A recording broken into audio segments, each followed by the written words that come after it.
Жети-Үз районунун Сары айылында 150 орундук алайыкташып салынган Аманат бала бакчасынын курулушу толугу менен аяктап калды.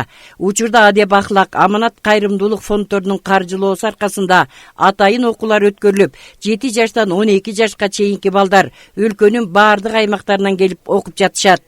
Эки дүйнөнүн илимин алган адам эч качан кор болбойт. Бу дүйнөдө да, ахиретте дагы. Ошол себептен эки илимди жакшынакай алып, бир эле багытка түшүп албай, жанагындай экстремисттик топторго кирип кетпей, жанагындай бир салафи болуп кетпей, вахаби болуп кетпей, шияларга кирип кетпей, биздин өзүбүздүн ата-бабалардан илгертеден калыптанып калган салттуу ахли суннат ва жамаат сүннөт деген бул пайгамбарыбыздын жолунда.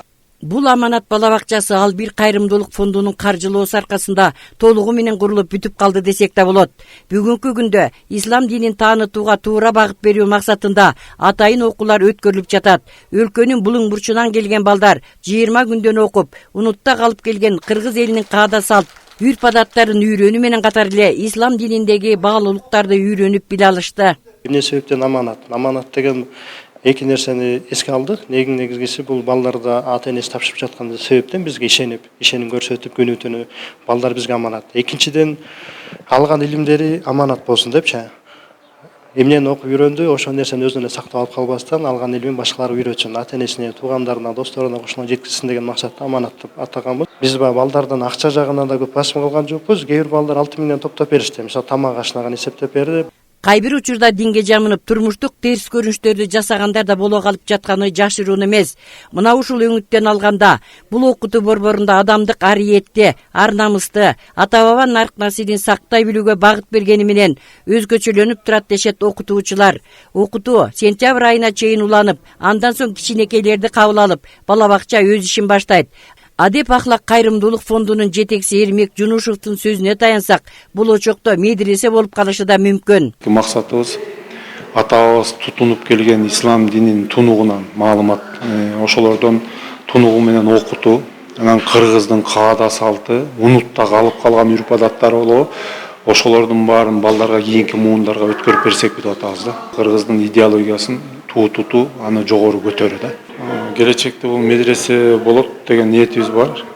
Бул арабтар тарабынан да каржыланып, жергиликтүү максатта да болуп атат. Учурда окуп жаткан балдар 6 миң сом өлчөмүндө каражат төлөп билим алышууда. Ыйман ынсап, кыргыз элинин кан жанына сиңген улууну урматтоо, кичүүнү узааттоого, ислам дининдеги аруу таза сезимдерди сактай билүүгө багыт алып, жакшы окугандар үчүн баалуу белектер берилди. Сертификатка ээ болуу менен билбегендерин билип, укпагандарын угуп, асер алган окуучулардын жүздөрүндө нур төгүлүп турду.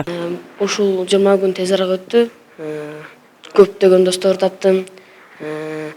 Ислам динин сабактарды өттүк. Жакшы досторду таптым. Жакшы окуган үчүн мага болсо велосипед беришти. Жана сертификат болду. Өзүм эле билген эмесмин, экинчи орун утап экенди. Биякта окуп велосипед экенин билгенден кийин Алладан, Кудайдан суранып аттым. Биринчи орунду ута албасам, экинчи орунду алайынчы деп. 11-ди бүткөндөн кийин дагы медресеге кетем деп максат койгом. Окутуу борборунда араб тилинде окуп жазууга да мүмкүнчүлүктөр арбын болду. Окуучулардын, ата-энелердин кызыгуусу зор. Жайка эс алуу учурунда балдардын убактысын текке кетирбей, жакшы иштер менен алек болуусуна өбөлгө болгон аталган фонддун ишин колдоого алгандар жок эмес. Гүлжан Кыдыралиева, Талгат Токтомушев, Нурдин Нурманбетов, Илич Касейнов, Жети-Үз районунан.